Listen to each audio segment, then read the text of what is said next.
Hey, what is going on, everybody? So a lot of people have been asking me about my F-150. How much did it cost to fully transform from the basic look truck of an XLT to what you see now on my channel? Now I'm going to break that down for you guys in this video. One thing I did want you guys to notice is when I did pick up my XLT, I did request them to add CAD skin. They did have some partnership with an installer there, and I think it cost me around $800. So before I even picked it up and it was included in the invoice, I had them add leather. So that's why you see my XLT comes with leather. Most XLTs don't, but that is something you guys can have them add later on. So if we get into my truck, you're gonna see it looks totally different now from what you see in the original video. It's still a beauty. It was a beauty when I bought it. It just looks a lot different, and that's because of the mods I've decided to put on it and everything that I have done to this truck to make it look the way I want it. I really stopped modding the truck. I really stopped putting money into the truck recently, and it's because I like how the truck looks. There's nothing I really want to do to the truck anymore. I mean,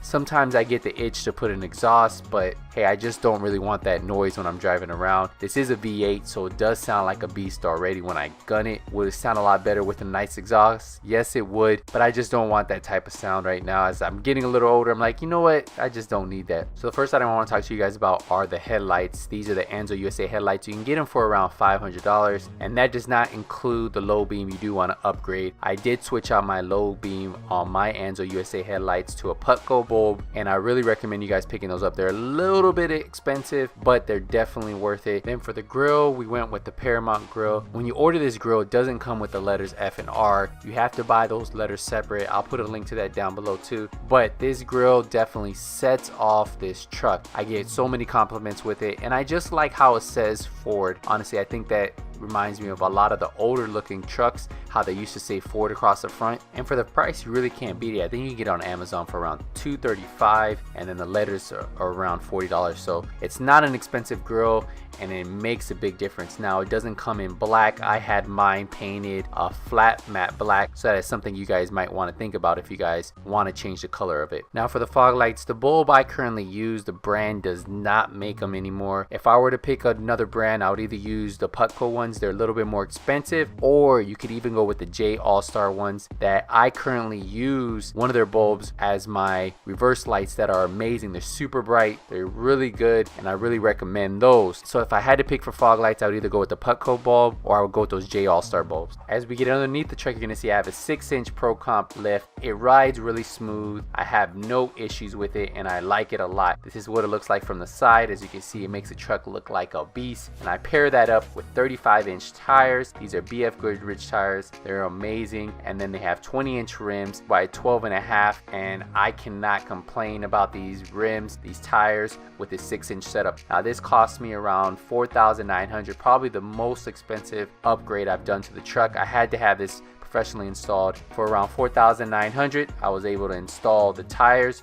the rims, and the lift, and that didn't even include the money that I got back when I sold my original tires and I sold my original parts. As you work around to the other side, a small little upgrade that I just like because of the detail is the antenna. I got a shorter antenna. This is about a 13-inch antenna, and I really recommend you guys picking up something like this. It definitely changes the look of the truck, and the reception is pretty good with this antenna. I didn't lose too much, and I listen to a lot of Apple Music from my phone, so I don't really use the radio as much, but when I do, I still get reception. I have no issues with it. As we go around to the back of the truck, you're gonna see that I changed out the cargo lights. I really recommend, if you're gonna change any of the lights to LED, you might as well change all the lights to LED, because that is something that will stand out at nighttime. If you have yellow bulbs with white bulbs, I personally would just switch them out. Now we go to the back, you're gonna see my reverse lights are those J All-Star reverse lights that I was telling you guys about. I would recommend you guys picking up for your fog lights if you don't want to spend the money on the Putco fog lights.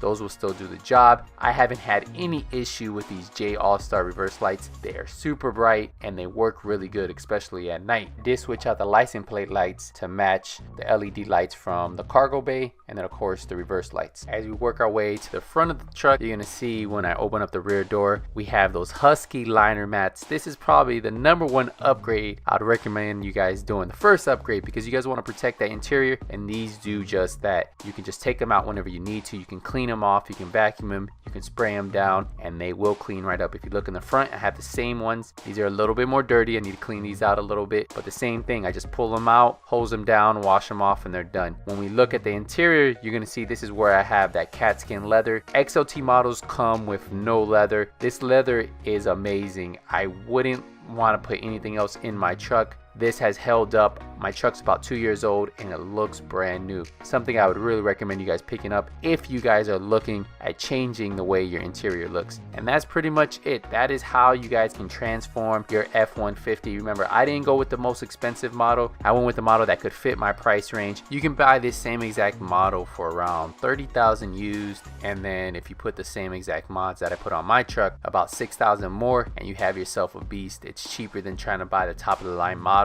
and then modding it after the fact. I've never been that type of person. I've always tried to get the models that are in between the bottom and top, sometimes a little bit closer to the bottom because they do fit my price range, and then I just mod the truck myself, or I mod the car myself and make it mine. I get so many compliments on this truck. Everybody loves the way this truck looks, the stance of this truck. So if you guys have any other questions on this truck, let me know in the comment section. I will be working on more videos, but until then, I'll see you guys around.